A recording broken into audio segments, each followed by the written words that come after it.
मकसद ये है कि इलेक्शन में जो है एजुकेशन जो है वो मुद्दा बने, वो असल मुद्दा बने education. Right to education act को जो कंप्लीटली इम्प्लीमेंट करने का जो मामला है वो इम्प्लीमेंट करेंगे, और उसके साथ साथ ये जो माइनॉरिटीज़ की जो स्कॉलरशिप का जो मामला है जिसके साथ नाइंसाफ़ी की जा रही है, जो तलबा के साथ नाइंसाफ़ी की जा रही है, उसके खिलाफ ये जो लोग करेंगे हम उनके लिए वोट देंगे। ये हमारा जन आंदोलन है। इस जन आंदोलन के जरिए हम बसव कल्याण से इस जन आंदोलन को शुरू कर रहे हैं। कर्नाटक के चप्पे चप्पे में हम लोगों से जाके इल्तिजा करेंगे जो है वो सबको समान शिक्षा मिलनी चाहिए, तभी जाके इस देश का सबका साथ और सबका विकास हो पाएगा। आज जो प्रेस कॉन्फ्रेंस यहाँ पे बसव कल्याण में जो ऑर्गेनाइज की गई है, इसका मकसद ये है कि इलेक्शन में जो है एजुकेशन जो है वो मुद्दा बने, वो असल मुद्दा बने एजुकेशन।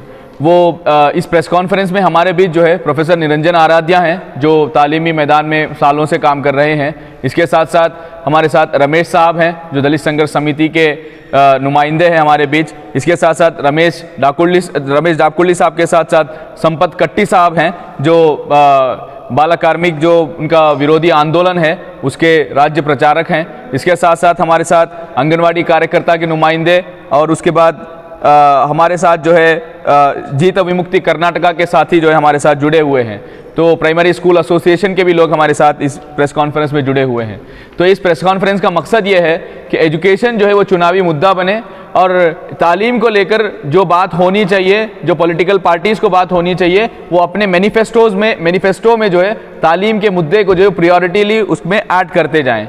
इसके साथ साथ इसमें और एक चीज़ हमारे बीच यहाँ इस पूरा ये जो समन्वय वेदिके जो हम लोग बनाए हैं, पाफरे जिसको हम कह रहे हैं, हमारे साथ तकरीबन 29 संगठन जो है वो जुड़े हुए हैं। इन 29 संगठन के जरिए हम ये मैसेज देना चाहते हैं कि ये जब तालीम का मामला आता है तो ये जो तालीमी मैदान में काम करने वाले लोग हैं, जो निचले तबकात की जो संगठन है, उसके साथ साथ जो माइनॉरिटी ऑर्गेनाइजेशन है, जो दलित संगठन है, वो ये चाहती है कि एजुकेशन जो है वो सबको समान शिक्षा मिलनी चाहिए, तभी जाके इस देश का सबका साथ और सबका विकास हो पाएगा। जो सेंटेंस जो जुमलेबाजी ये लोग कर रहे हैं, जो पॉलिटिकल पार्टीज की जो जुमलेबाजी है, उन जुमलेबाजी के बाहर हम लोगों को आके सोचना पड़ेगा कि एजुकेशन वो तालीमी मुद्दा जो है वो इलेक्शन का मुद्दा क्यों नहीं बनता है। ये सबसे बड़ा सवाल हमारे बीच में है। हम ये चाहते हैं कि यहाँ के जो इस मैनिफेस्टो के अंदर जो हमने अभी आपके सामने जो रिलीज करने वाले हैं, उसके अंदर हम लोग ये कह रहे हैं कि कर्नाटक के जो गवर्नमेंट स्कूल्स हैं वहाँ जो वैकेंसीज हैं, टीचर्स की जो वैकेंसीज हैं, वो जल्द से जल्द जो पार्टी पुर करेगी, और सिर्फ पुर करने का विश्वास नहीं देगी बल्कि उसको लेकर वो लिखित रूप में हमें ये कहेगी कि गवर्नमेंट स्कूल की स्ट्रेंथनिंग के लिए हम काम करेंगे, जो भी वैकेंसीज हैं उसको फिल करेंगे। राइट टू एजुकेशन एक्ट को जो कंप्लीटली इम्प्लीमेंट करने का जो मामला है वो इम्प्लीमेंट करेंगे, और उसके साथ साथ ये जो माइनॉरिटीज़ की जो स्कॉलरशिप का जो मामला है जिसके साथ नाइंसाफ़ी की जा रही है, जो तलबा के साथ नाइंसाफ़ी की जा रही है, उसके खिलाफ ये जो लोग करेंगे हम उनके लिए वोट देंगे। ये हमारा जन आंदोलन है। इस जन आंदोलन के जरिए हम बसव कल्याण से इस जन आंदोलन को शुरू कर रहे हैं। कर्नाटक के चप्पे चप्पे में हम लोगों से जाके इल्तिजा करेंगे, बात करेंगे, और ये कहेंगे कि एजुकेशन जो है वो तालीमी मुद्दा जो है वो हमारे भविष्य का मामला है, इस देश के भविष्य का मामला है। वो तड़ा समुदाय के जो निचले तबकात के बच्चे तब तक नहीं पढ़ेंगे, वो तब तक नहीं बढ़ेंगे, देश आगे नहीं बढ़ सकता है।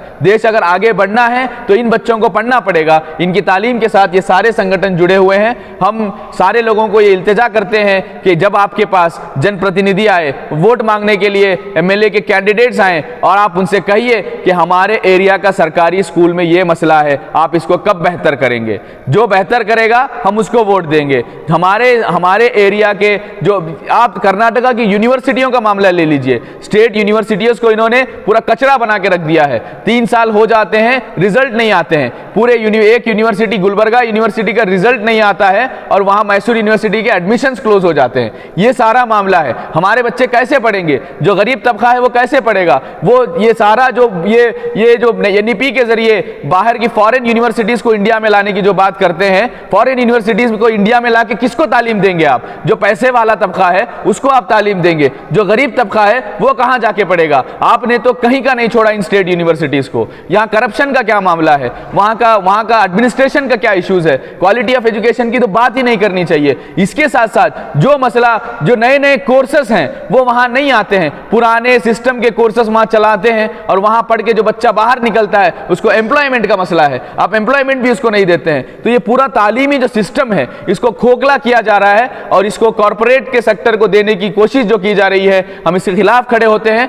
हम ये संगठन सारे लोग मिलके ये सबको इल्तिजा करते हैं, गुजारिश करते हैं कि आप ये धर्म की भाषा छोड़िए, जात की भाषा छोड़िए। हम इसीलिए कह रहे हैं कि देश जाति मत भेद बिट्टू समान शिक्षणक्काಗಿ ಯಾರೆಲ್ಲರೂ ಒಟ್ಟುಗೂಡ್ತಾರೆ ಅವ್ರಿಗೆ ನಾವು ಮತ ಕೊಡಲಿಕ್ಕೆ ನಾವು ತಯಾರಿದ್ದೇವೆ, हम उनके साथ खड़े हैं। हम ये बोलना चाहते हैं, आप ये धर्म की राजनीति, मजहब की राजनीति, जात की राजनीति छोड़कर तालीमी मुद्दे पर बात कीजिए। हम एक विद्यार्थी संगठन होते हुए यहाँ एजुकेशनिस्ट जो बैठे हुए हैं, हम ये चाहते हैं कि इस देश को अगर बढ़ाना चाहता है कोई भी पॉलिटिकल पार्टी जो भव्य भारत का निर्माण करना चाहती है, उसको ये करना पड़ेगा कि वो तालीम को, तालीमी मैदान में तालीम को काम करना पड़ेगा। किसी तरीके से जो शायर ने कहा था कि तालीम है ऐसा चमन जिसमें खजा आती नहीं, जहालत हो जिस कौम में वो आबरू पाती नहीं। जहालत जिस कौम में है, जहालत जिस देश में है, वो कैसे भव्य भारत विश्वगुरु बनेगा। ये सिर्फ जुमलेबाजी है। इसको बाहर आते हुए प्रणाली के में, अपनी जो मैनिफेस्टो में एजुकेशन के मुद्दे को मुद्दा बनाना पड़ेगा। हम उस पर बात करेंगे, हम उस पर आवाज उठाएंगे